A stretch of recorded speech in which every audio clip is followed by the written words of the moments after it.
Hi and hello to all the popcorn talkers, and welcome to another episode of Second Way to Kill a Werewolf. My name is Damon, and with me as always is my host, Matthias. Yeah, man, I don't know how it happens, but I have a week, and then it comes to the hour, and then it slips through my fingers. Okay, it does. Matthias, Damien let you down, Rodriguez. How's it going, man? That's very unique, but it's going good, Damien. Even though you disappointed me a little, but it's okay. All right, that's understandable. Don't let it happen again. I'm gonna be honest with you. It's probably gonna happen again, man. Full disclosure. Right. But yeah, man, what's been up? How have you been? How are things? It's been pretty good, honestly. Yeah. Nothing to really complain about. Work's been good, you know. I think last episode talked about the new job, doing all that stuff, working to stay straight. But now that we're at a regular schedule, it's a little bit better now. So, yeah, feeling good. That's good. It's always good to get regularity in your schedule. And no, I'm not talking about bowel movements, folks. I'm just talking about regular working schedule, which I guess could also be you know what? We're not gonna head down that path. So if this is your first time joining us, let me go ahead and tell you a little bit about what to expect. We are a podcast dedicated to covering all things pop culture and movies, TV shows, and pretty much anything that's streaming that grabs our attention. Throughout the show, we'll bring up some topics, lend our voices to opinions, and hopefully that will lead to engaging with you all in the future on our social media platform on Instagram and TikTok at Second Way to Kill a Werewolf, where we encourage you to share your thoughts and opinions on the many, many posts that we put up. Also, if you happen to be watching this on YouTube or listening to this on streaming, on Spotify or Apple Podcasts, or no, that's about it. It's pretty much just those three things. You're going to see possibly a little star that says, hey, you know what? Do you like this show? Tap the star. Just give it a little tappy tap. On YouTube, you're going to see a thumbs up. Give us the old thumbs up and drop us a comment while you're at it. We appreciate it. It helps to put the show and push it out to further to more audiences. And overall, it's just going to be good karma headed back your way. And when you get a show as well, you be sure to let us know and we'll do the same. But until then, yeah, right. Until then, I'm going to go ahead and leave it off with, well, you know what? Why do we ask you to do those things? Well, because first and foremost, we'd like to reach more audiences for sure, but also because we would just want to hear the voices of the second way listeners. So if that's you and you want to make your voice heard, please be sure to drop us a comment. If we see it, we'll be sure to reply in kind. But with that little introduction out of the way, that's going to bring us to our first little segment here, where we like to discuss, what we've been watching. Maybe it's something that you've never seen. Maybe it's something that from your past that you can rediscover, or maybe it's just something just to help you decide what to watch tonight. Either way, we're going to go ahead and talk about what we've been watching to help you figure out what you would like to watch maybe later on today.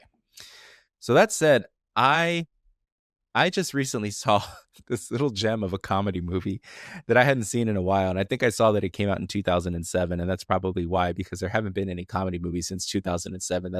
I think that's about the year that they stopped, if I'm being honest there. But it was a movie called Balls of Fury. Oh, man, that's so good. I love that movie. I don't even know what to classify it as. Like, it's not, I mean, I guess, I don't know if it's slapstick comedy or anything, but it's not quite Naked Gun type of humor, but it's close cousin. It's its second cousin or something. I don't know if I had to classify it, because it's comedy that isn't like, how do I say?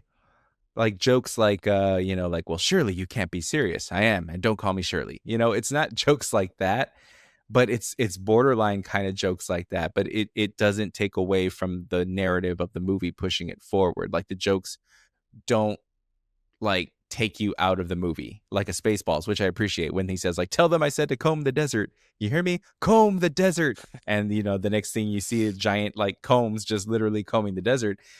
It serves the purpose of the movie, but it's just considered like way out there. You don't see that in this movie, but the comedy just works so well. Like, one scene where he's being trained, by like a master ping pong player, I think in Chinatown or something. And it's like this underground type of gang scenario that oh no, we don't teach outsiders basically, and then they get like their, I guess if you want to call it, their dojo destroyed and everything because he decided to teach an outsider. And George Lopez comes out in there and he's like, well, don't worry, because he works for the FBI in this movie. He goes like, well, don't worry, we're gonna figure out who did this. And he's like, yeah, we already know who did it, it's written right there on the big wall, you know. And it's just, I don't know, it's comedy that works that I haven't seen since.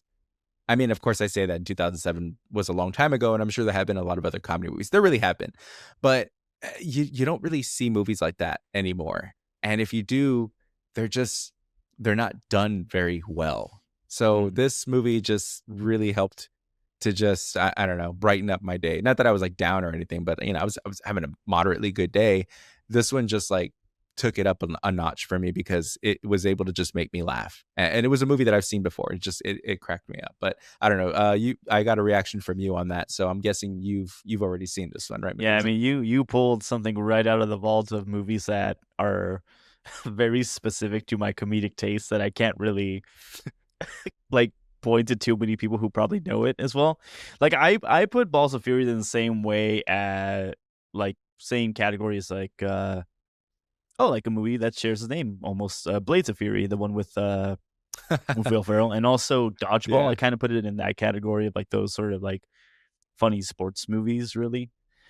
I could see that. Um, but yeah, just very niche in that sort of sense. But yeah, man, I haven't seen that movie in such a long time. But I remember like, yeah, it's that mid 2000s comedy and stuff like that that you Yep. yeah, that you don't really see nowadays really too much. No one is investing or kind of sort of like diving into that well of comedy anymore. Or and if they are, like you said, they're not that good or they're like very few and far between there. But yeah, that's man, that's a good one. I might have to check that out tonight then, now that you brought it up. Yeah. For sure. It's just sure to bring a smile to your face if like you just throw it on. I mean, of course, if that's your sense of humor or whatever. Mhm. If it's not, then probably not. But Christopher Walken coming out in there as well, just just being Christopher Walken in all of his glory. So that just helps as well. Mhm. What about? Oh, you've heard what I've been watching. What about you? Anything caught Yeah, your so for me, I mean, not in the same vein like at all really, but there's a show that I've been watching on Hulu. Yeah, it's on Hulu. It's called Pitmasters. It's like a competition, like barbecue competition kind of show thing. But the whole like premise of it is that they're cooking in these scenarios and stuff like that, like just out in like Montana or some sort of like middle of nowhere area. So they're building their pits and they're building like their little like cooking areas, like just right there in the wilderness. And a lot of like the names that are in the show, the competitors and all that stuff are hailing from like big barbecue places like South Carolina, Tennessee area, Texas especially. And what was really interesting is that there's two names that I actually remember from going to places, locally around here. There's Ernesto Cervantes from Burnt Bean that's out in Seguin. He's actually like one of like the nice? judges of this competition. And I mean, the guy's won so many awards, honestly. And if you ever been to like his restaurant, fantastic stuff. The guy's doing like just magic with barbecue. I haven't had And the opportunity yet. oh, you should, Damien. Take the time. Take the time. It's worth it. But That's fair. there's another guy as well too. Him and his wife. His name is Asal. He owns in San Antonio this place called 2M Smokehouse, and he's Hmm. in the competition. And a lot of the stuff that he's been making, as far as like plates and all that stuff for the judges for this show, are a lot of stuff that is also like on the menu at his smokehouse in San Antonio, which I thought was really cool. So like seeing the judges react to how he's making his food was the same way that me and my friends did whenever we went there. And he came out. We went there super early. He came out and he was like, "Hey, everybody, thank you for coming out so early." Da, da, da. And he gave us like some free samples. But same thing. I think his place, 2M Smokehouse in San Antonio, also one of like the best places I think in Texas in terms like in the Southwest Central Texas area. Fantastic stuff as well too. But it's a cool little competition, and I mean, I don't necessarily have like the patience or even like the the cojones really to even attempt like any of the stuff there, because man, it is a process trying to do like stuff like to do brisket or to do like ribs in a smoker or anything like that. I mean, Hmm. these guys are doing it at a level that's just insane, and the amount of time that they're taking too, it's oof. I mean, they're artists in their own right when it comes to this sort of aspect of cooking, I feel.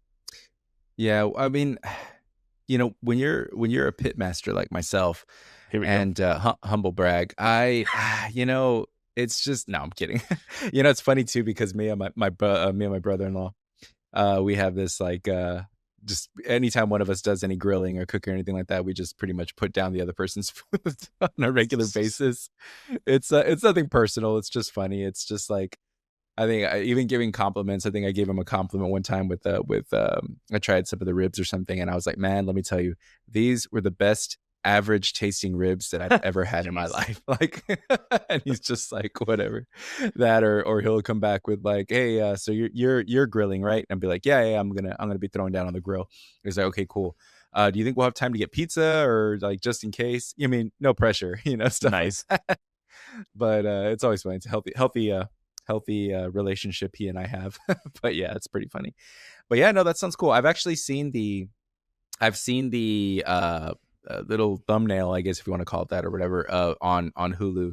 And I used to watch other shows like that too. Like it was this period of time where like shows like that were huge. And I think the show that was a show actually called Pitmasters. Maybe it's that, and maybe it's like revamped or something like that. But I used to watch a show called that as well. But yeah, that's cool. I'll give it a look or something like that. And then on top of that, I do need to check out those places that you were talking about. They've been on my list. I just never get around to doing it. So maybe like you said, I need to make the time. But all right, folks, that takes us out of our first little segment in terms of what we've been watching. Like I said, the purpose of this part of the show is to, well, hear what we've been watching and then kind of give you a little bit of suggestion to make your evening doom scroll a little bit easier and just be like, you know what, let's watch this. They suggested this, and then if you watch it and it sucks, be sure to leave a comment of how you felt, Yeah. just in case. Like I said, we accept all comments, good, bad, average, doesn't matter, anything really, just to help the algorithm and push this show a little bit further. But that's going to bring us to our first little story here. And well, spoiler alert, it's Marvel related. And for those of you that don't want to hear about Marvel, I'm sorry, man. Marvel is in the news right now because they got a lot going on, as is DCU. I mean, they've got a lot going on right now as well, good and bad.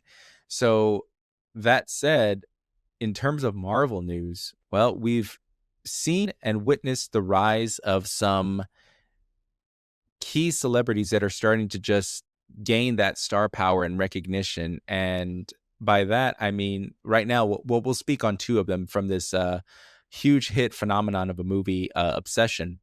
The first one we're going to talk about from that movie is Inde Navarette, actually, because she has actually confirmed that she has met, or recently confirmed that she met with the director of Marvel Studios' upcoming X-Men film, Jake Schreier, in terms of potential casting. And I've got to say, I mean, the term strike while the iron's hot comes to mind because this is big news already. She's fresh off of a huge movie at I don't know, like I forgot what it was. Well, $750,000 budget that did well over $400 million, and increased twice, I think, in terms of week over week domestic box office. Her name is everywhere. And to be able to associate her with another franchise that's going to be well on its way, and in my opinion, in very good hands in Jake Schreier, I think that that's big news. I think that that is great news. She just fits the mold. I don't even know what she's going to play. I mean, we'll talk about a little bit in terms of what she's been interested in playing as far as towards the end of that article. Hell, I'll just say it. She's basically said that she's been interested in possibly playing Mystique. That's cool, but I kind of want to see something else. But it's not my name attached to the project, so it's not like I have any say in this. But I don't know. How do you? What's your response to this news? I mean, yeah. I mean, with watching her performance is an obsession, and seeing just how she is rising as a star, it's like those calls are coming, totally from everywhere I can imagine. And I'm not surprised that Marvel is one of those spaces to where they're thinking, yeah, this is a rising star that we definitely want to have in our catalog. And what better way to put her in, something that's going to be the next big thing after this phase ends, which will be, Marvel wants to focus on the whole the X-Men, and they want to focus on the mutant saga now. So as far as finding her place in that, I think with her expressing her interest in wanting to play Mystique, I think that's a good one. I think Mystique is one of those characters that definitely has a lot of potential in terms of, in the same way as she portrayed Nikki in the movie Obsession, there is a lot of sort of focus on sort of like mind games and sort of like multiple personalities with that, because I mean, in the primary nature of her character, Mystique is taking the identities of people. She's able to shapeshift, and she has to more or less utilize what she knows about them, through their DNA and through their subconscious, and how they would react to other characters, either friend or foe. So I think utilizing her talent from that in Obsession, I think is going to translate well. My personal, I guess, request for that, or at least like who I think she can even portray as well too. Beyond that, that's not really like a super well known character, but I think Polaris would be an interesting one to go with. And for people who Mm, don't know who Polaris is, she's Magneto's daughter. She has the same sort of kind of like mind control capabilities as well as too, as kind of like Xavier and stuff like that. But her character, at least like within her sort of comic book stance or whatever it is, that she's a character that suffers from bipolar disorder because she's been brainwashed multiple times by other forces, by Sebastian Shaw, by Magneto, by the Muir Island group as well too, and she suffers from PTSD as well too from dealing with the a massacre in Genosha by Cassandra Shaw and Cassandra Nova and her Sentinels. So there's a lot of, I think there's a good well in that character to sort of really be expressive, and I think to really kind of showcase her talents in there as well too. And I think also just kind of show off a little bit more of like, not sort of pigeonhole her in just a singular kind of like a very well known character, or at least a character that I think everybody already has kind of seen multiple interpretations already so far. I think going with something a little bit newer and something a little bit fresher that people have probably never seen before or don't really know too well about is another way to kind of go with this. But you know, mhm. in the end, it's going to be Drake Schreier's. However he wants to build his team of mutants, that's gonna be how it plays out. But I definitely would like to see her in some capacity within like the new slew of X-Men movies that they hopefully are probably going to plan. I mean, of course, it depends on how the first one goes and then kind of build from there. But I think it's well deserved for her. Yeah, and I kind of want to see the same. I don't know. I want to see the same type of announcements for the DCU. I Hmm. kind of feel like they're just kind of getting left out in terms of like catching these celebrities because we're gonna or these stars for their projects because we're gonna jump into it a little bit later with some other casting news for Marvel. No, not gonna spoil it right now, but there there is another announcement for another Marvel character, a big one actually, and a really big name. And I'm just kind of like, where are these announcements for the DCU? Like, all we've been hearing from the DCU is Supergirl flopped, Booster Gold. Apparently, that series isn't moving forward. And I mean, Clayface is coming up. So, like I said, Clayface, man, that movie has to be great. At Yeah. least among horror fans, it just has to be a good movie. It doesn't have to be like, a $800 million movie or do the same numbers that Obsession did or whatever, but it has to be a good movie that's going to get people talking and be like, okay, cool. You know what I like about DC? The fact that they were able to do something that Marvel can't. And that is something true about DC is that they are able to, I feel like them doing an Elseworlds movie and have it really not connect or have to link to anything else, they have a better success rate at that. I mean, look at Joker, than Marvel does. Marvel's audiences have been trained to just like, great. So how does this connect? Mm. And that kind of is the part I think they're trying to overcome, but it's pretty difficult. Even hearing that, Ghost Rider is going to be a standalone film, that already had me wondering, like, okay, but he is going to meet up later on with Blade, right? And then they are going to become like, something else, right? And everything, comic lines that I'm not that familiar with, if I'm being honest. But you want to see these characters interact, and that's kind of the benefit of Marvel versus DC. But with DC, man, I feel like we haven't had another casting announcement from them. Well, okay, there was Sholo Maridueña, that was true, which is cool, but like not quite on the level of terms of big announcement, like casting Indie Navarette apparently. I mean, because she's riding that wave right now of this huge thing, and the other celebrity that we're going to be talking about as well is another actress, that's another rising star. Now, Sholo Maridoña can use this to propel his career to go even further and launch his career even more, but these celebrities that we're talking about have already kind of hit that launch pad. Now, of course, whatever projects they take on next is going to be determined is will determine is always a risk, hence the reason with an actress like man, I can't recall her name. I think the actress from Honora. She was also in Once Upon a Time in Yeah, I Mikey was going to Metz. say in Mexico. Yes, Mikey Madsen. She hasn't.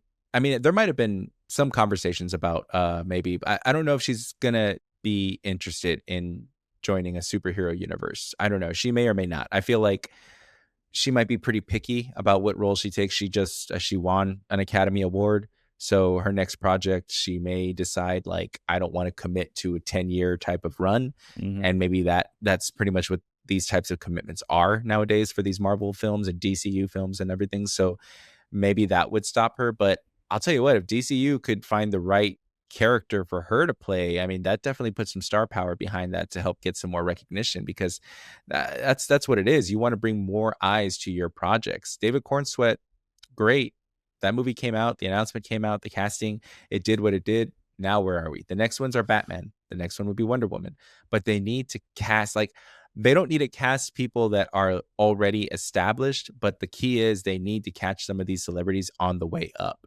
Like Chris Hemsworth and Chris Evans and Chris Pratt, they're household names now because of Marvel. The roles that they took, and if anybody wants to dispute that, the movies that they did that weren't Marvel didn't do as well, but people still went to go see them because they knew Chris Hemsworth's name. But realistically, you get Chris Hemsworth playing Thor again.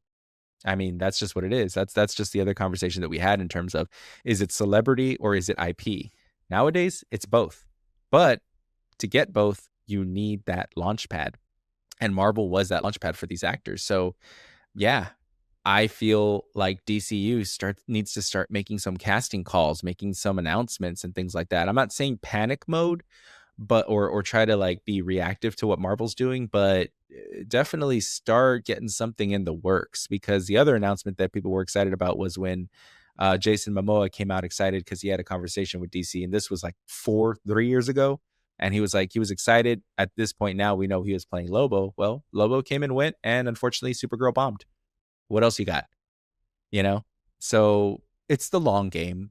This is me just ranting and everything, because I'm a big DC fan and I really want to see them succeed. I don't want to see them beat Marvel. I just, a rising ship raises all tides, as they say. So I would like to see DC um just get to that point where they're in the conversation. And right now it's an uphill battle. It's a tough uphill battle to get there, but I have every bit of confidence. I think that they will. Next year will be a new projects. Lanterns is still coming out. So if Lanterns is a big hit and gets the conversation going, then that's a step in the right direction, in my opinion. But yeah, Indy Navarette coming out in this, um, possibly being casted. There were some rumors that she was linked to Black Cat in the future Spider-Man project, but apparently that was just, that's hearsay.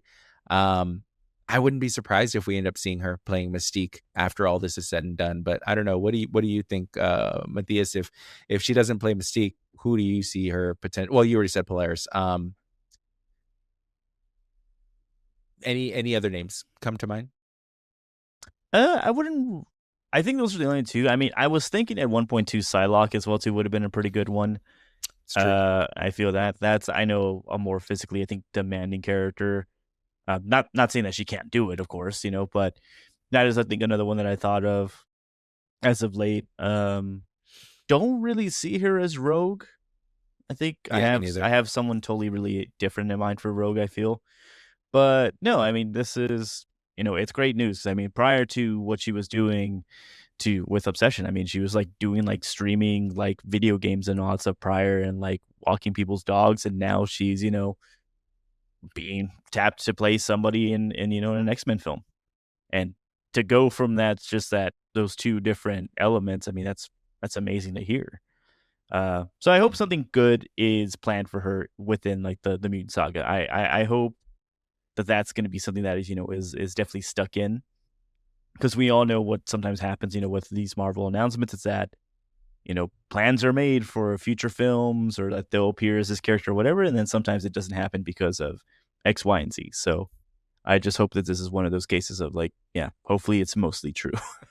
Yeah, case in point, Charlize Theron making that appearance, coming out at the end of one of the, I think it was Doctor Strange in the mouth of no, in the mouth of Multiverse, madness. yeah, madness, In yeah. the multiverse. I was confusing that with that other horror movie. In the multiverse of madness, she comes out at the end, is like, I don't know, come with me, blah blah blah, if you want to live. I don't know. I already forgot what the line was. That's how long ago that was, and how long they've been in that portal, who knows? Because yeah, it's been a minute. As far as what we're hoping to see next, I don't know. I think that X-Men is a huge property that is a world unto itself. Like, you have Avengers, you have Marvel, and then you have X-Men.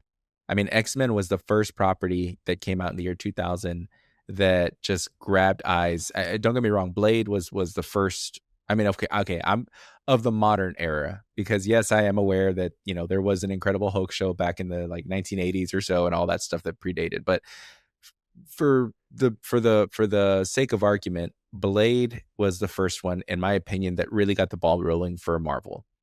1997 or 1998, it propelled. It got their name in there, and got recognition.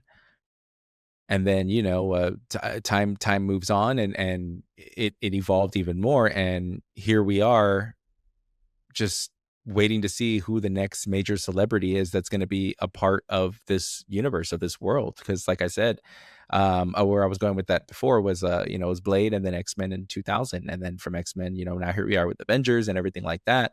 So X-Men really is going to be, it's just going to be fun to see who gets casted, because there's so many characters there and so many stories that could possibly be told.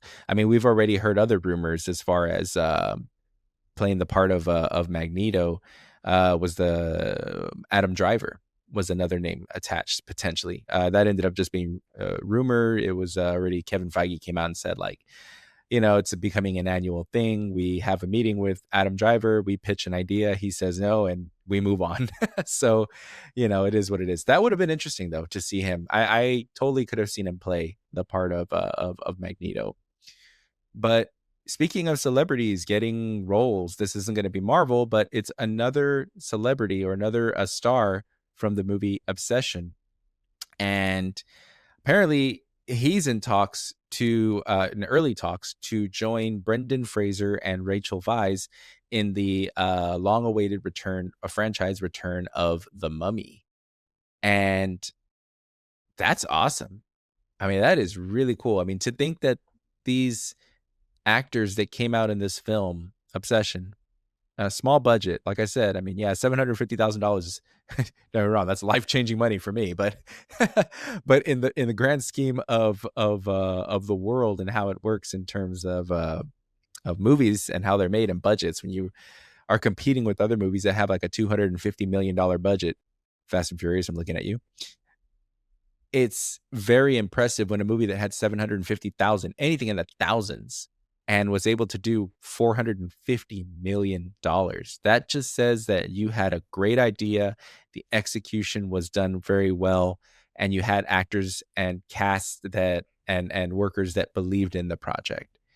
And it's always fun to see those, or hear about those victories come about, because here we are talking about Michael Johnston, who played the horrible character in Obsession, a very despicable character, really. But he played the part, and he played it well, and that this is why he's now being considered, and will more than likely, if I'm being honest, join this cast of Brendan Fraser and Rachel Weisz in a huge movie. This is Mummy. The Mummy 4 is going to be a big movie.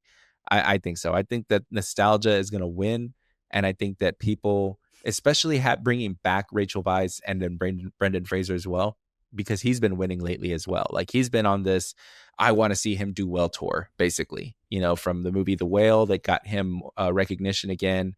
And then I saw him again in that movie Rental Family. And then came the announcement, hey guys, guess what? Rick O'Connell is back. Like that is cool, because I didn't like Indiana Jones.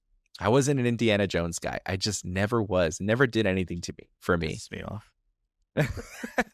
Sorry, sir. But I never did. It's just, I tried. It wasn't my thing.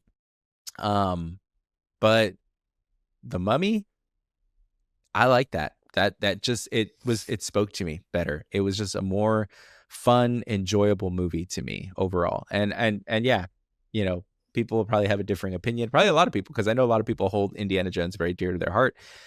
Just was always boring. What can I say? That's about whatever, Damien. Okay, we get it. You hate Indiana Jones. Yeah, I did. What of it? No, no, I'm kidding. I can see why they're enjoyable. Maybe one of these days I'll give it another shot. But overall, the point I'm trying to make is really elevate The Mummy. Trying to get audiences to really go see The Mummy, because I really want it to succeed. It's just, yeah. I'm excited about this news. I think it's a big step in the right direction for this actor. Clearly, people wanted to see this guy in other things, and I don't know. What's your opinion? What's your take on this? Well deserved. Again, same thing with Inde. It's just well deserved with these two characters. I mean, the two leads of Obsession. Honestly, it's like they sell the film to you. I mean, they're just everything they go through together, how they act and all that stuff. He is just a totally irredeemable character, and her so. I mean, depends on how your view is, but definitely a victim in the story, certainly, I feel. But yeah, getting these opportunities and having it pay off. I mean, it's for them, it's certainly a major focal point, in their lives, and a major turning point as well too. As far as like with him, I mean, fun fact, we actually share a birthday together. His is February 22nd, so is mine. So, oh, nice. Yeah, I looked it up. I was like, IMDb. I was like, hey, we have the same birthday, but he's 3 years younger than me. So, but anyway, not the point of this whole conversation, but I just wanted to bring it up. But yeah, I mean, with him being in this, I mean, I know that this next, I know you said fourth installment, but let's be honest, it's a third installment if we're really thinking about it, because there's no Mummy 3 that doesn't exist. But you're right, multiverse, it's done. Yeah, well, but seeing, I mean, what could be the potential in the story of this fourth installment and all that stuff. I mean, clearly a lot of time has passed since, the second film. I think that came out in 2001, 2002, I want to say. Yeah, so I mean, a lot of time has passed. So I think with that, certainly there is going to be a major time jump in this film, I feel. So my whole thing, or at least my theory in this, I think, is that he very possibly could be, playing Alex O'Connell, which will be, the son of, Brendan Fraser's character and Rachel Weisz's character. Evie and what is his name in the movie? Who? Rick O'Connell? Rick, there you go. Rick, yeah, Rick and Evie's son there. Thank you, Damien. You can't say him, Rick. No. Yeah, John Bernthal's going to be in the movie as well too. Yep, he's going to be the villain. Emotep now. Oh man, can you imagine? Yeah, actually, that would be interesting. John Bernthal as a mummy. I don't know. Yeah, I'm not even going to try to do what that would sound like. So yeah, go on. Yeah, but God, it's going to be in my head. But it's very possible, yeah, that he'll be Alex. In this one. I mean, if I had to sort of put it down, I think this film would be in the 50s or 60s, I feel, if we're going after the events of the second film. So that could be somebody that he could be playing as. I would also wouldn't mind if somehow he was attached to play like Jonathan's illegitimate son that he's never met or whatever, who's kind of also a curmudgeon as well too. So I don't know. That would be pretty cool too. So there's a lot of potential there. I mean, he has shown that he is able to play a scoundrel of a character. So I feel that kind of works a little bit It's more with true. Jonathan's son there. But I don't know. I mean, either or, it's for people that watch The Mummy, especially from my age group and stuff like that. It's like that is a movie that has been, played over and over and over and over again. I have seen that movie and the sequel, I think, so many times, like in my life, that I could probably almost, like play out the scenes verbatim, essentially, of like how it goes and all that. But it's just a really solid franchise, I feel, and I think this next one's going to be like one of those major like blockbuster events as well too for people like in my generation too. Like, there we go. Like, I don't know if it'll be like the last movie, I guess it really depends on how it does, but I think for a lot of people it will definitely be like a good culmination of like the series, I feel. So I think it would work as like a last hurrah for Rick and Evie, at least in my opinion, I feel. Do you think, well, I don't know, because we don't even know what part he's going to be playing, but you did suggest a really good idea as far as him coming in as like, yeah, the illegitimate son, or even just the son, like in general, of Jonathan. And I think that I mean, yeah, that's I don't know why I could definitely see him playing that role, but he could also, yeah, end up playing the son of Rick and Evie. Because like you said, part three, we're just gonna basically retcon that for a good reason. And yeah, I could see him come in. I was also wondering, I don't know, could he? I don't think so. I mean, I don't think they would give him that. I mean, I think that would probably have been bigger news. He'd probably just come in, like you said, and play like an extra character like this or something. But I was going to say, I don't know, maybe he comes in and plays a villain. I don't know. I don't really know what his range is, though. I mean, we don't really have an idea because we've really only seen him in this one movie, which, don't get me wrong, he did well. But if anybody's going to play the Mummy, I think it probably would have been Inde Navarette because her range to be able to switch characters. 1 minute she's herself and 1 minute she's not, and play it convincingly is masterful. That is difficult. Mm. Like you may think like, I could do that. Try it and look how stupid you look in the mirror when you do. Yeah. And if you do, record it and please upload it to YouTube or something. But it's true. Like I that's why actors are actors. It's they have to what's the they just have to get the believability of the part that they're playing. I mean, they have to believe in it themselves, but you have to become that role to really play it convincingly. And she did that. I mean, it was a master class in how to do it. So I could see why she's probably going to be moving on to other big things because she has a quite a range in terms of that, or an ability there. Him, I think that we're going to see him do more because his role in that movie was done really well. He wasn't obviously the standout. Yes, he was the person that the wish was based on, or he made the wish in the first place, and you see him in Crisis and everything, but he kind of plays that same character throughout throughout the movie.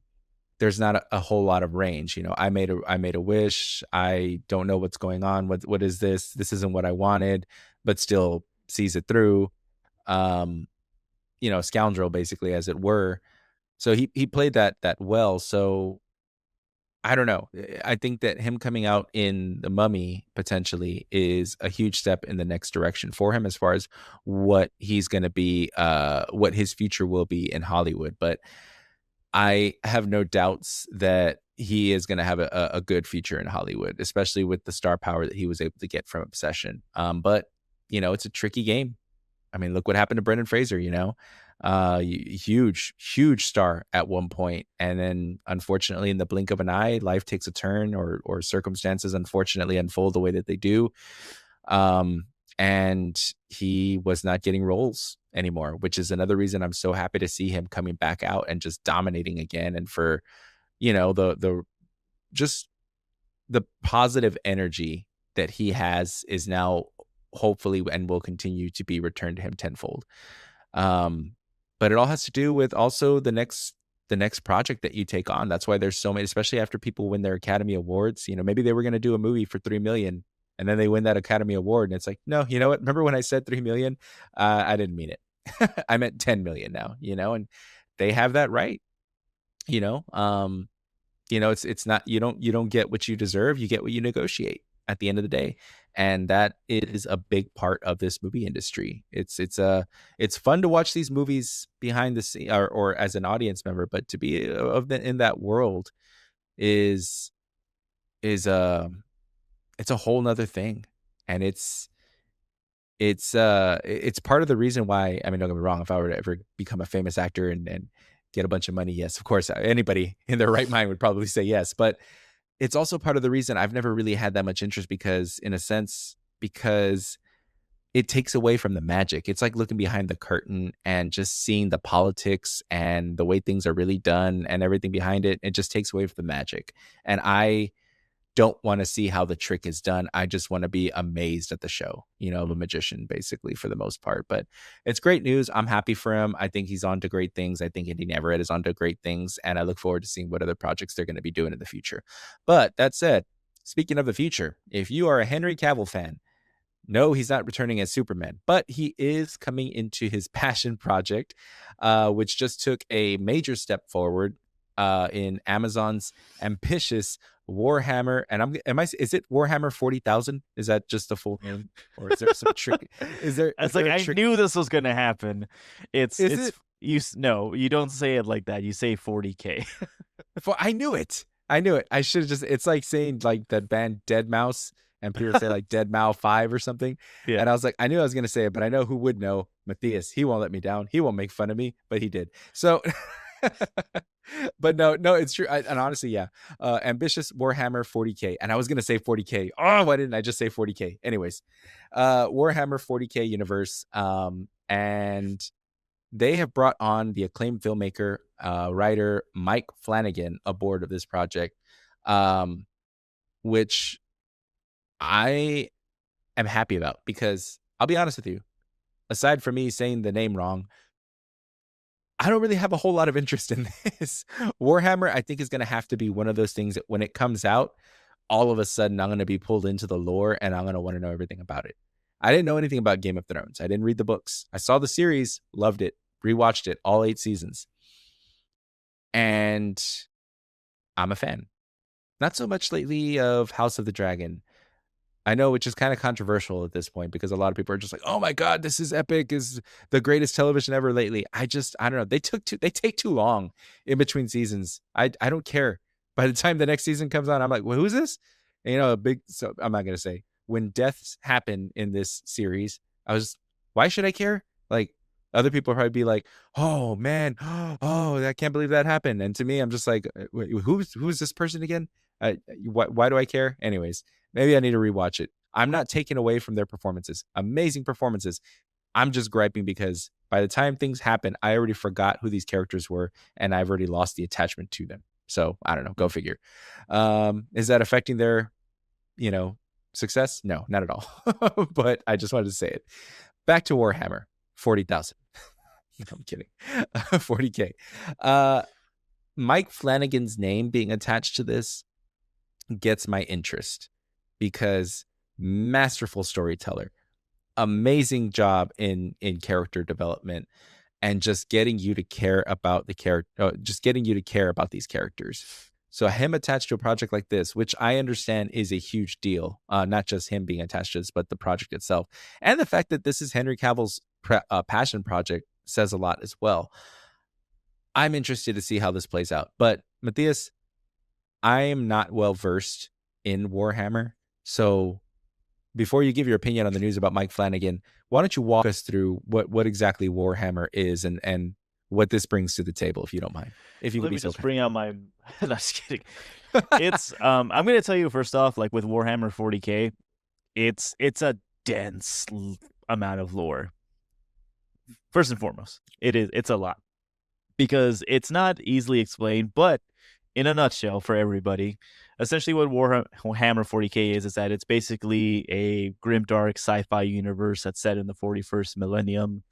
And what it is that humanity is basically trapped in this never-ending conflict in space with aliens, with orcs, with elves, with old gods, with other humans. Like, it's basically just this massive storyline of like a huge war out in space.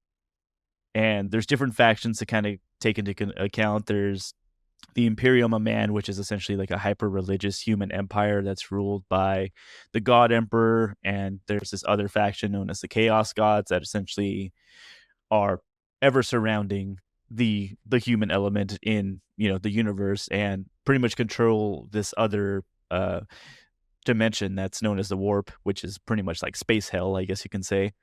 But it is one of those worlds essentially where I feel like there's so much opportunity for sort of exploring like a lot of the richness of the 40K universe, because of just how many different stories there are within that, and how many different like factions also.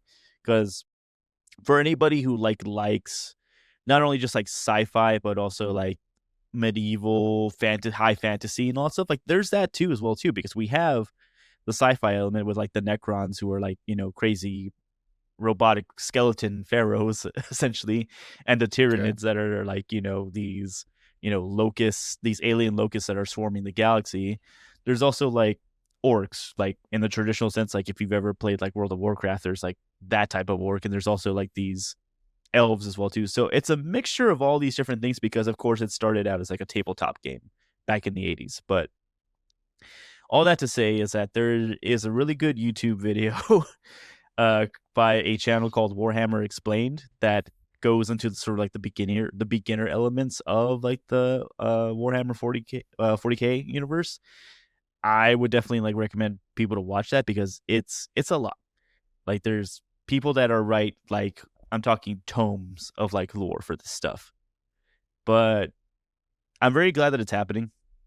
I think having Mike Flanagan attached to it is, a match made in heaven. I love his storytelling.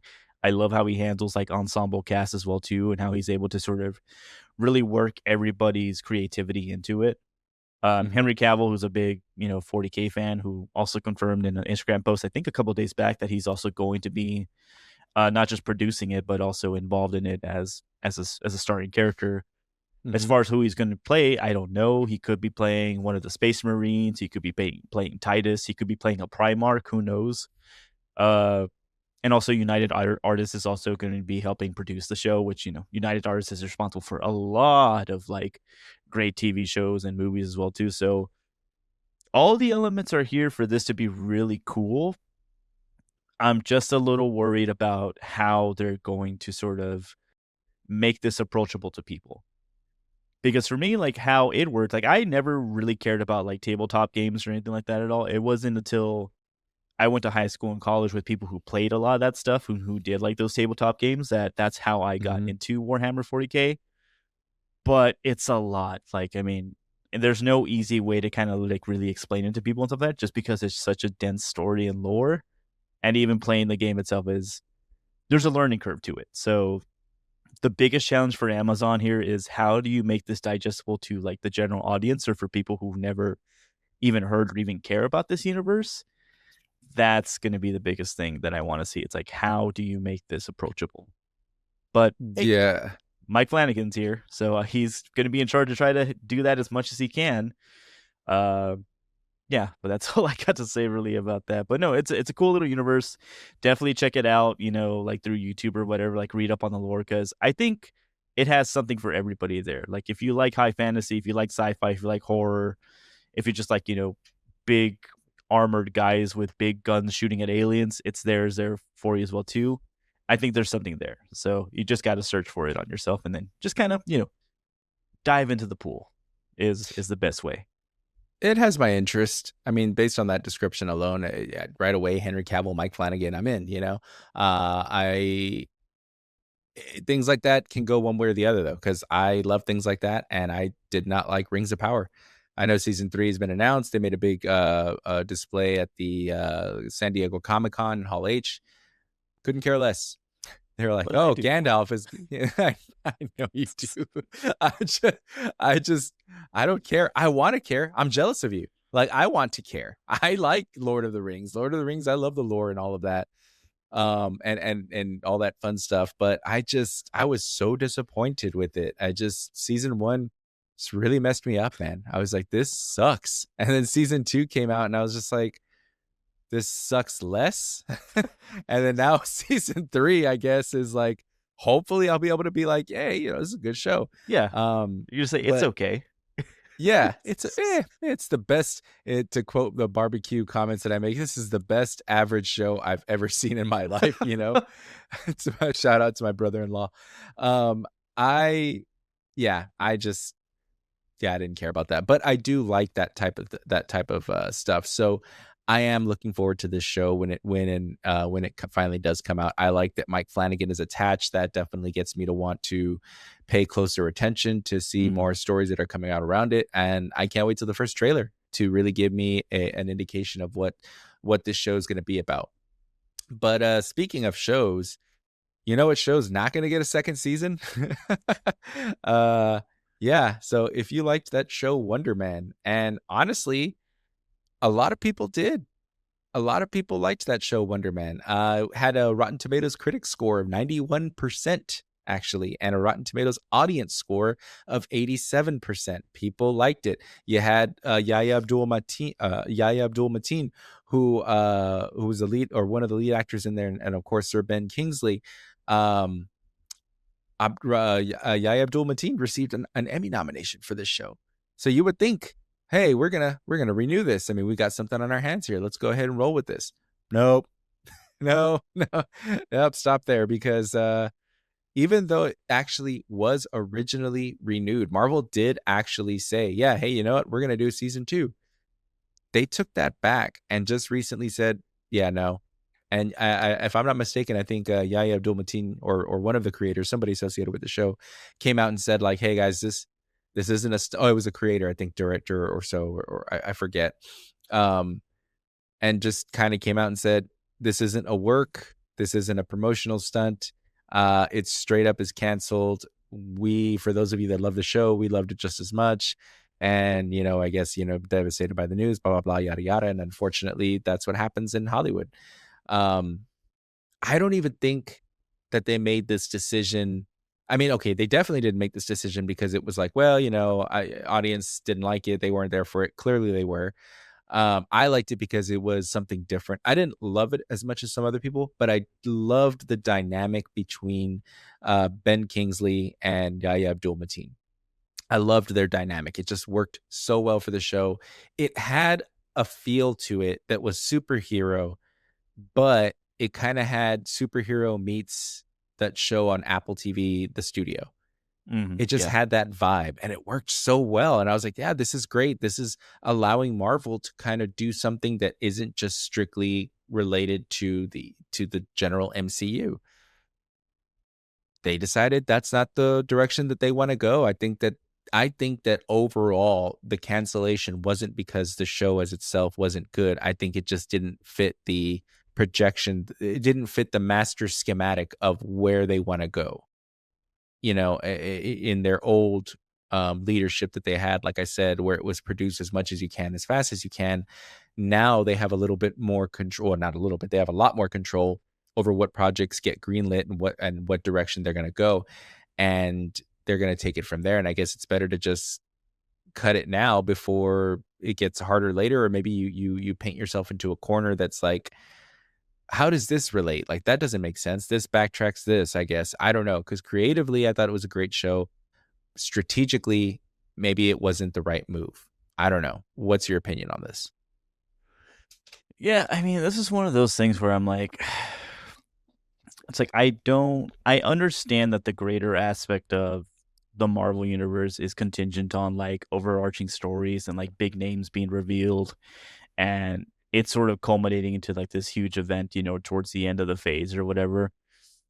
But I think there's another thing to be said about just having a good solid show that doesn't feel like there's so many like high stakes involved with it, and you don't have to worry so much about like, oh, I have to watch other shows or another movie to have, you know, an understanding of like what's going on with this part of the Marvel universe or whatever. And I mean, this was what it was with Wonder Man. I mean, you took a character that not a lot of people, I assume, knew, and you made it essentially, a fun meta style TV show and stuff like that. That I think that a lot of people, I mean, Rotten Tomatoes, is at least one litmus test regarding it, is that it was popular. It's like people like these stories that, as long as they're good, they have good characters, and they feel, nice and grounded and believable. People watch it, to a degree that, that Disney wanted or that Marvel wanted? Probably not, but it was still a good little show that just works as a little bit of a palate cleanser in between all the big, like high stakes movies or shows or whatever that they want to do. But yeah, to me, it's just like for the future, it doesn't make me excited for anything at all in terms of like the in like the Marvel television series department, really. Because then, what's the point if it's a thing to where like, oh man, I like this show, but if it's going to be canceled and line, or if it's going to be given a green light for a second season and then that turn around all of a sudden, there's no incentive for me as an audience member to be like, okay, well, I care about these characters and I care about the premise, but if in the end, my vote doesn't matter with watching it or whatever, then what's the point? I think Marvel just, outside of maybe Daredevil, and then in the future for the Vision Quest movie, and what else do they have in the pipeline? I think that's it. There's really nothing that they have in their catalog that's like, okay, well, we're investing in these TV series or whatnot. I think for them, it's like going into the next phase, trying to pretty much finish out what they have with Doomsday and Secret Wars, and that's kind of going to be it. And they're probably going to be like, well, the next thing is just standalone movies, and that's really it. So I don't know. Maybe there's a grander design with this that we're not seeing. There isn't necessarily saying that we won't ever see Wonder Man again as a character. I, who knows what could happen? Maybe that's something that Mm-hmm. might be, he could be part of an ensemble cast in another movie or what have you. But I don't know. I felt like that was a show that they could have done for, a relatively low amount of money and still have like at least a good following behind it and all that stuff. So, but, you know, I'm not part of the Hollywood machine. I don't know what it takes to make these movies and television shows. So I don't know anything for a fact there, but I don't know. It just felt like one of those stories that you can invest in without having to worry that it's going to cost too much, in my opinion. So, you know, it sucks. It sucks to hear. Yeah, between the two, I would want to see Ben Kingsley come out in other items more. I mean, don't get me wrong, Yahya Abdul-Mateen is a great actor. Um, but I really I really like Ben Kingsley's character. He Yeah. coming out in Shang-Chi as well. I loved him in that movie. It's just I don't know. I mean, he's a great actor as well, you know. He has an amazing range too. 'Cause I mean, he goes from playing potentially the Mandarin in in Iron Man 3, and then he comes out and just oh nope, I was just an actor, man, you know, just I'm just playing a part, you know. And it's just crazy, you know. He comes out from being this like huge threat to being this comedic role to his character in Wonder Man basically working for I don't know, FBI or whoever it was to limit his prison sentence because of the events of that took place in Iron Man 3. So there's just a lot of development that could be done with his character, or not development. There's a lot that his character could contribute to, not in a main story, but definitely in the realm of I'll pop up and you'll see me again. As far as Yahya Abdul-Mateen, I feel like if he pops up as Wonder Man in something else, it's gonna be a little lost on audiences. Did they watch Wonder Man? Do they know who he is? They're just gonna be like, "Who is this guy?" I watched it, so I would understand it. I'd be like, "Oh, that's cool." But are other people going to get it? Because that's also the problem I think that Marvel struggles with, is assigning viewers homework and like, oh, if you didn't watch this, you're not going to watch this. Like we've said it Mm. before with the show, the movie The Marvels. Not a lot of people knew who I want to say Rambeau, someone, I forgot her character. Michelle Is it Rambeau. Proton? Michelle Rambeau. Not a lot of people knew who she was, or Kamala Khan for that matter, because not a lot of people watched her show. And when that happens, when 2/3 of your main cast are characters that people have never really heard of unless they watch the show, the box office is going to suffer. So will Yahya Abdul-Mateen come out and appear in other things? Maybe, but I feel like Ben Kingsley would probably have a better shot because audiences know him from already 2 movies now and this series. So I don't know. That's just my opinion.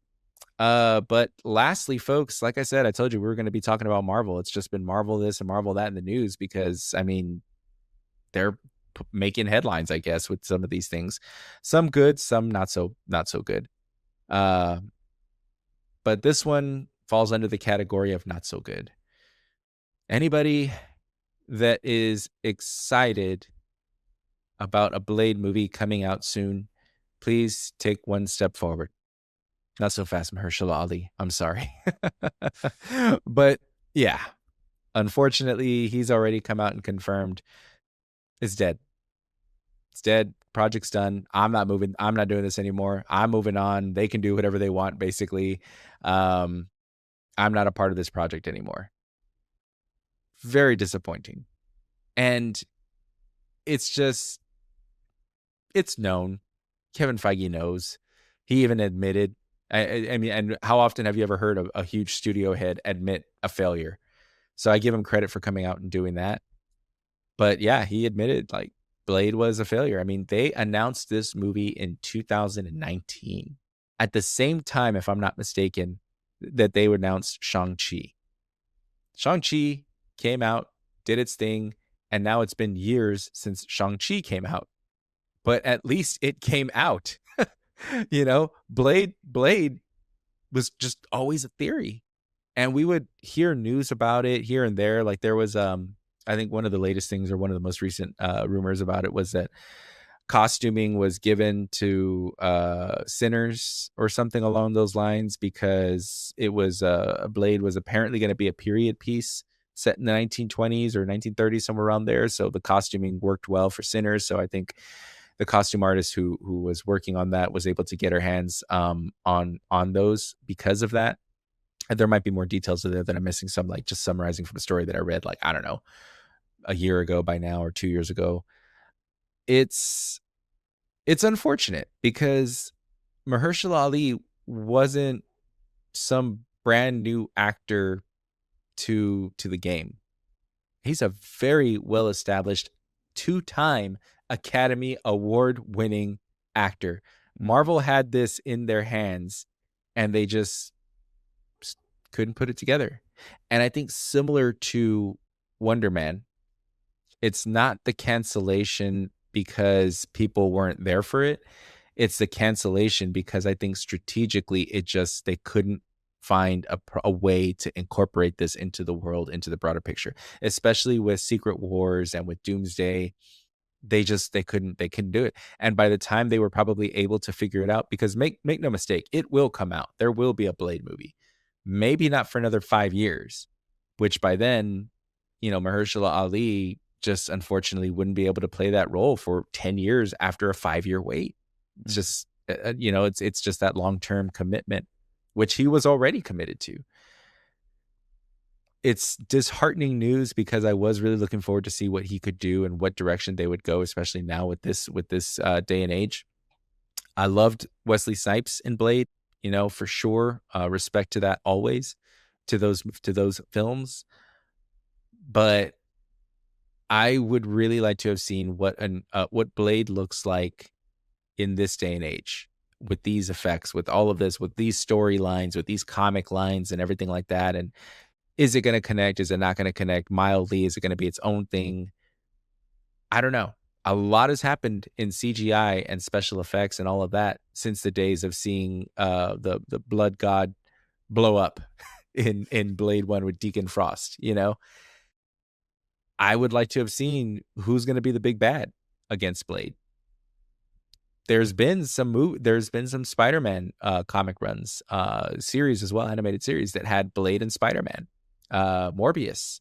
There's just a lot that you could do that now isn't going to get done, at least for a while, but also understandably so, because how do you fit Blade into all of these new developments with an X-Men coming out, with Secret Wars, with Avengers, with Doomsday? It's hard, because I think Blade works well as the Marvel is reset. We're going to start over, or however, whatever they're going to define it as, reset, reboot, partial reset, however they want to say it. We're at the point where we're done. Now let's build another foundation. Because also, how do you explain the existence of vampires? in the MCU. There's only been one mention of vampires, and maybe people don't even remember this. It was a very, very quick mention in Thor Ragnarok. Korg, the rock guy, makes one comment, and he says, I think he sees like something that looks like a steak, and goes like, I don't know. I suppose you could use it to get rid of vampires or something like that, But he didn't make a joke. He said it. To me, was kind of like a hint that, okay, vampires exist in this universe. And anybody that says like, well, I don't know about that. Well, witches exist in this universe. So if witches exist in this universe, why can't vampires? I I don't know. It's up in the air, I guess. Matthias, what's your opinion on this news? Man, I really want to see if they ever do this, like a documentary as to why this didn't get off the ground. I want to know at what points did this fail? Because I remember back in like around 2022, because the original director that was attached to direct this Blade film was going to be Bassam Tariq, and Mm-hmm. he left production in 2022 because of creative differences. After that, I think they had one of the showrunners from Lovecraft County come in and also try to direct it or whatever, or try to sort of kind of set up something. And I think they also left also because of creative differences. So I just wonder as to like what direction they were trying to go with Blade that just wasn't, hey, let's just have Blade kill a lot of vampires in whatever setting or in whatever city or whatever. It's just I don't know why it was so hard to really have something done. Maybe they wanted to be super ambitious. I mean, the whole talk of like this being a period piece, I could have been down for that if they were going to set it up somewhere like in, Mm-hmm. I think For sure. the rumors were like somewhere like in 1920s New Orleans or something like that was the whole thing. I would have loved something like that. I mean, we saw how well, Sinners did. And of course, Sinners is, not comparing apples to apples. It's definitely not apples to apples. But people, showed up for that movie just because of the scenery and the story, and people vibe with ideas like that, just something that's a little bit new and different. Mm-hmm. But not having that done is just in any sort of degree, and to have Mahershala Ali just essentially wait for them to give him the green light to, hey, get back into this, and and we'll make the film. All those roles he probably lost over the years because he was committed to this Marvel project that was hot and cold. It just sucks, for him as an actor, because I mean he's obviously an award-winning actor. He could have probably gotten any number of roles during those time and be involved in any number of projects. And you know, once you're stuck in the Marvel machine, it's that sometimes you have to kind of just like wait there for a good bit, because it's like their production schedules and all that stuff, especially with how ambitious they are with their whole multiverse and you know setting up the phases within their whole structure too. It's like you have to be ready to go and you have to be ready to make those commitments. And it just sucks that he never got a chance to show the world what his blade would look like. And it's one of those could have been scenarios, but at least now that there's sort of an actual like end to this, there's he can probably go back to actually being like, you know what, I'm just gonna act at the next thing that I want to do. I'm gonna be with directors that I trust and that I know are gonna get these projects off the ground. And that's the end all be all. Which, I mean, silver lining with him, at least at the moment. Bassam Tariq, who was going to be originally directing the Blade movie, actually is having a new film coming out with Mahershala Ali as the lead, called "Your Mother, Your Mother, Your Mother," which I think comes out pretty soon this year. Hmm. He plays like a hitman in Houston or whatever that's like protecting his kids after his like cover was blown. So Hmm. he's going to be in a new one soon, in a new movie soon here with, I'm pretty sure, a director that he trusted. I mean, he worked initially with them, for whatever little production they probably got off the ground for Blade. So silver lining with that, I'm glad that he's going to be in movies again, I feel. But yeah, I don't know what's with this, but I feel, especially now that they have Ghost Riders as a standalone film, or at least as one of the new heroes to come out of like the reset. I think that'll be their time to sort of reinvestigate this and maybe start thinking about Blade, because I think, as I told you before, I think a Midnight Suns film is probably like the next thing that they want to maybe explore, or at least try to kind of get off the ground. And it Mm-hmm. wouldn't be a Midnight Suns film or a group without Blade in it. So we'll True. see. Maybe we'll have this conversation again in another 10 years and It's true. and think about what could have been. So yeah. Yeah, we'll see. I mean, hey, who knows? DC got a 2-time Academy Award winning actor there that could probably would appreciate I mean, what actor wouldn't appreciate some work? But I'm just saying, unless this kind of soured his taste on the whole comic, book genre of movies, anyways, and maybe he's just like, nope, I'm not doing that. I wouldn't blame him. Uh, yeah, I really wouldn't. I mean, that's unfortunate. But I mean, hey, I'd just come on over into DCU, or maybe they got something for you there. I don't know. Hopefully, that'd be really cool too. I mean, like I said, 2-time Academy Award winning actor. Why wouldn't you want them in your project? But then again, look at Marvel.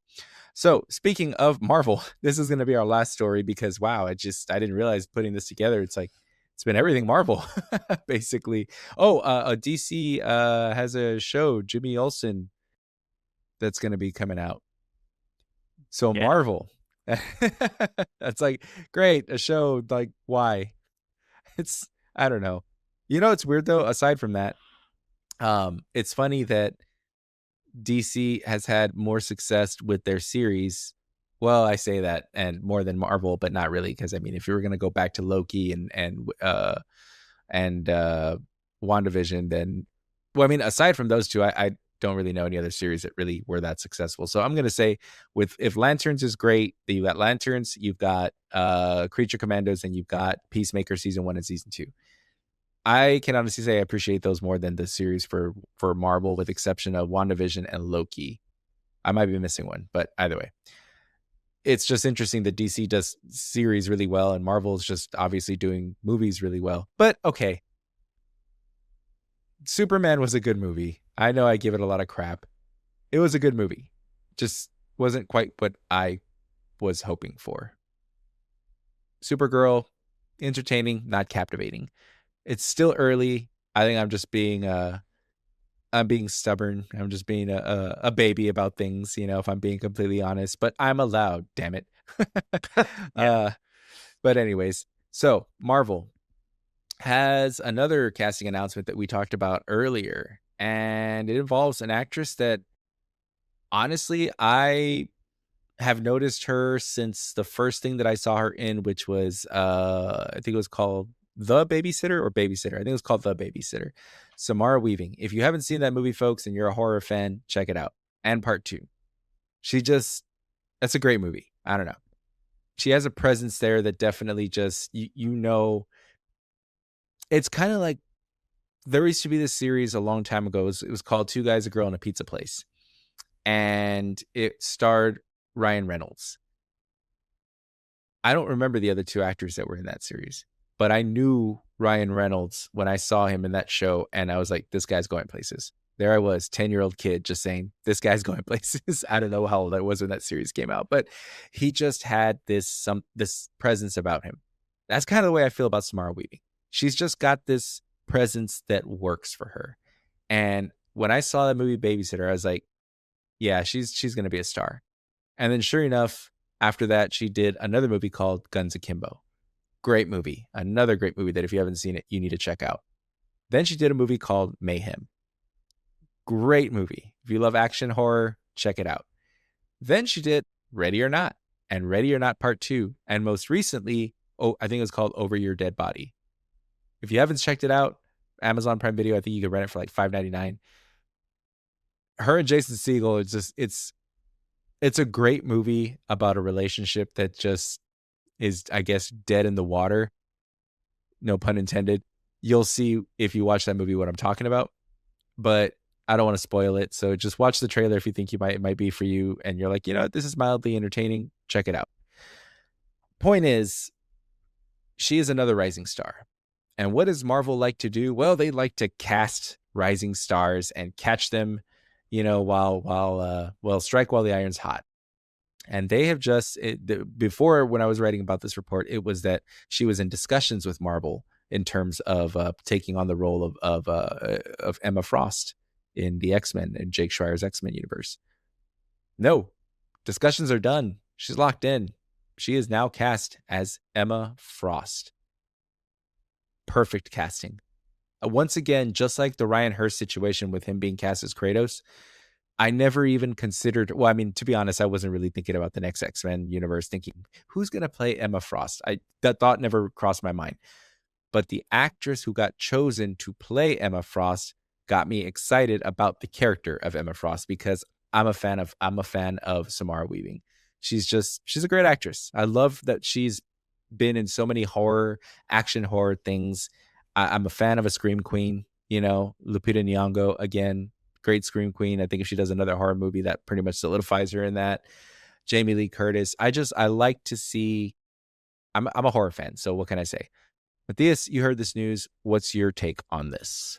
Oh yeah, perfect casting as well too. Honestly, I think this is one of those one of those decisions that is going to be definitely well done for the capacity that she's going to play the role.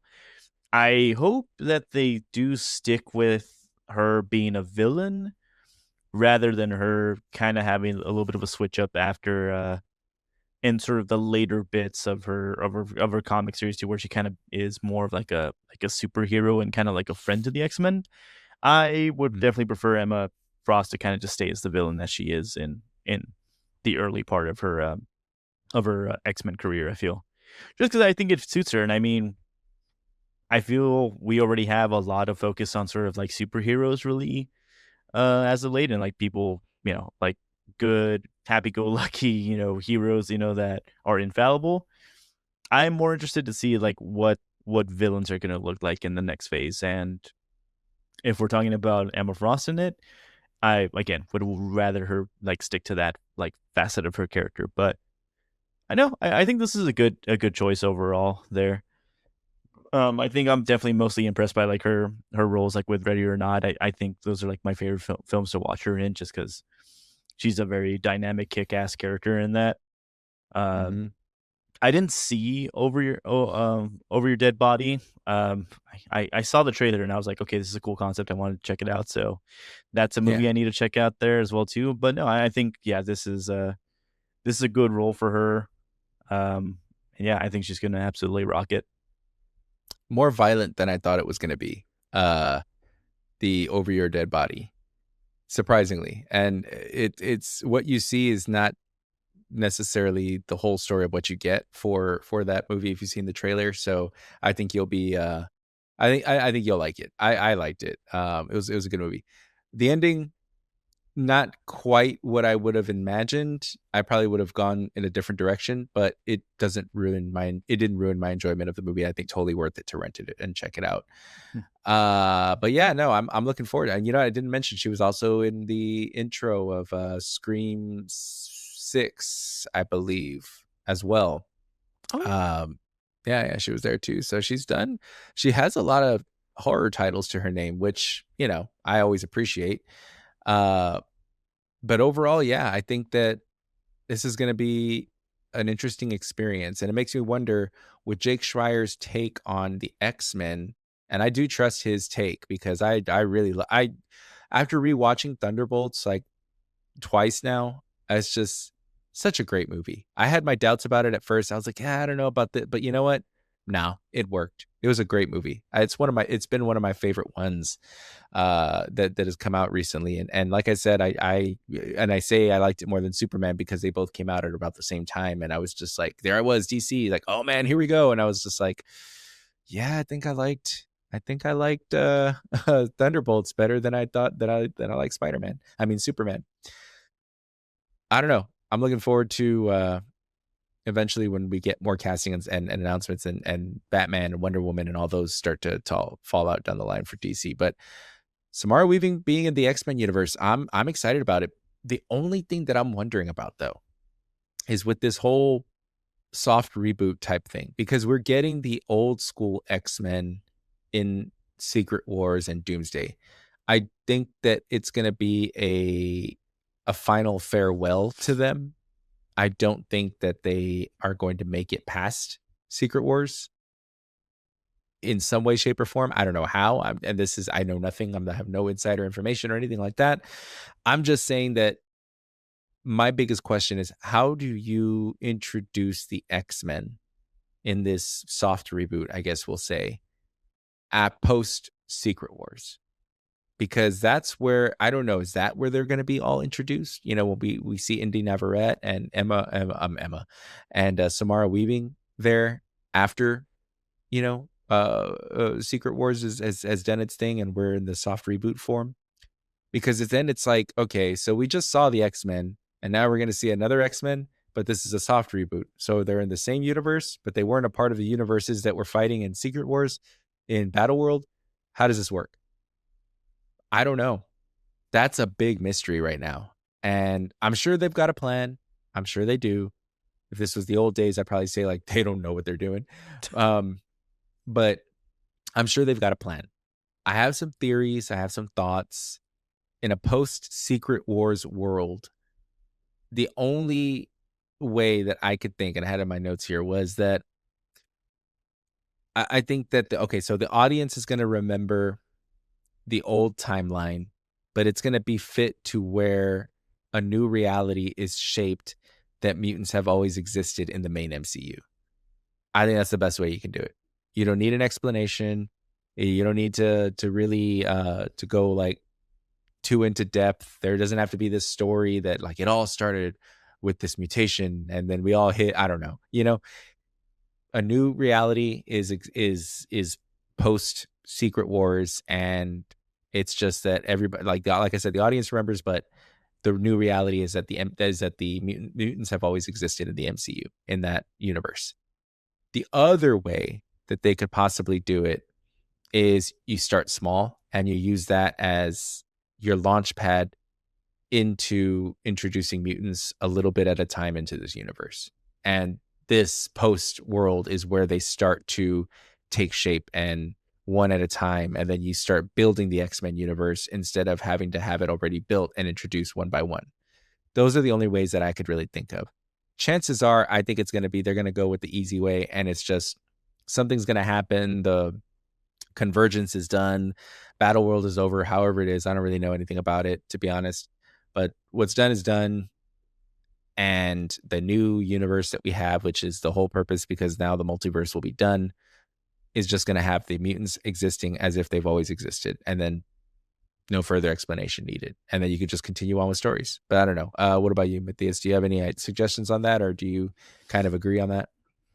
No, I think the best thing is just honestly I'm assuming with Secret Wars, it's going to wipe the whole slate clean. So anything that we really understand about the previous sort of like world that we know, like in Marvel, it's not going to matter. What I think is what you're touching on is certainly it's just after whatever happens or whether there's a new timeline, a new world or what have you. And it's like, yeah, mutants are real. They've been here. They've been kind of doing a little hints of that every so often with a couple. I know Marvel's kind of brought that up a little bit there with their end credits scene. Apparently, there's stuff in Spider-Man that kind of Brand New Day that apparently allude to a couple of things like that as well too. So I think there's little hints as to like what the arrangement is going to be for the future whenever they start kind of talking about mutants. But yeah, I think for myself, it's like just kind of walk past it. Just be like, hey, mutants are here. That's it. Let's not convolute this any more than we need to, because once you start bringing in like, you know, the multiverse and there's this timeline and this timeline, and you know, you gotta, if this person was this or if this person did this, you know, then this is what happens. It's just keep it simple. Just say it's a new world. You either buy it or you don't, and that's it. Yeah. Perfectly said. Buy it or you don't. I agree with that 100%. Well, all right, folks. And just like that, our time is up. But as always, we want to thank you all for listening to us, whether it be on your day off or your commute to work. We appreciate you taking the time to hit download or push play on your device. We also want to remind you, if you're not already, follow us on Instagram and TikTok at Second Way to Kill a Werewolf, where we encourage you to share your thoughts and opinions on the many, many posts that we put up. Also, if you enjoyed the show, be sure to share it with a friend. It really helps us out more than you could ever know. That said, I'm Damien, and we will see you next time. Bye, everybody.